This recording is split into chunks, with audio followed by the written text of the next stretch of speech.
Thanks for staying with us on the news at 1. Just before we get into our business news, the EFF's deadline to National Assembly Speaker Baleka Mbete to take a decision to reschedule its motion has expired. We're now going to cross to our reporter Bulelani Phillip, who is in our Cape Town studios. Good afternoon, Bulelani. So that deadline's expired. Have you heard anything from the EFF or Speaker in terms of the response to this deadline?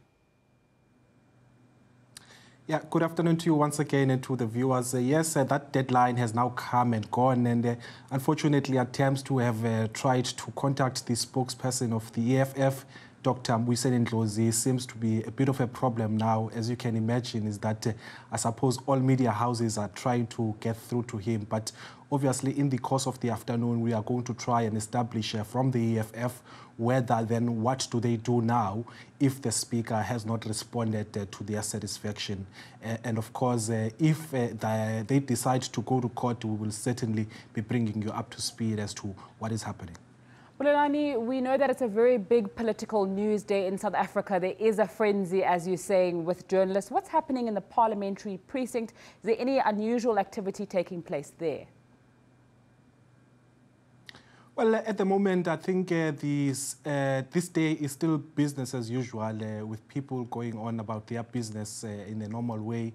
Of course, everyone is anticipating and awaiting anxiously this announcement that will be made by the ANC at 2 p.m. this afternoon as to what will happen of President Jacob Zuma's future. And of course, the speculation is already in the public domain and in the media that the ANC has decided to recall President Zuma. And of course, you know, in preparation for that and anticipation or eventuality, you know, there's a couple of meetings now coming tomorrow morning that are actually set for Parliament. The chief whips of all the political parties will be having a special meeting tomorrow morning. Of course, the agenda has not been, you know, put out in the invitations to the chief whips, but of course we do anticipate that part and parcel of that meeting would have to decide in terms of how then they proceed, not only with the deciding on the motion of no confidence in the president, but also to see how Parliament is going to play its role in that, you know, in response to the ANC's decision to recall the president. Again, also the ANC caucus has also called its own special meeting of the caucus, which is going to be at 10 o'clock in the morning tomorrow.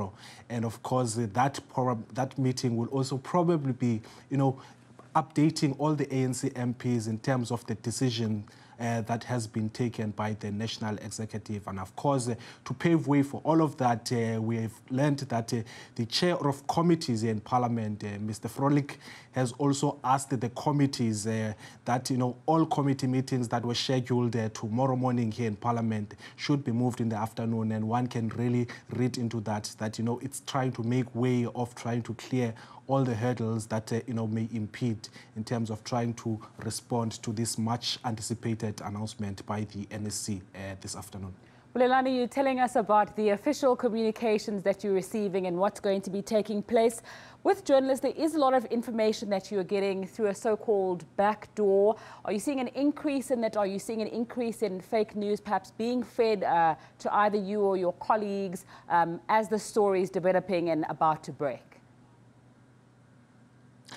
Well, as you've correctly pointed out, there is quite a lot of, you know, conflicting as well as questionable, you know, information that comes out, not only through questionable leaks, but of course from, you know, unnamed sources. So what is important at this juncture is that we are able to, you know, officially make, you know, those confirmations with the relevant authorities and structures. So that's one of the basic things that we need to get right. But of course, in this kind of climate, you know, everyone is trying to actually get the story first, and therefore sometimes maybe there might be that oversight in terms of the verification and corroborating information. But in the main is that we will try to actually, in all the news that we present, you know, try to get the official side of things. Bulelani Phillip, our parliamentary reporter, coming to us live there from Parliament. SABC will keep you updated with all our reporters in the different places on the story as it continues to break.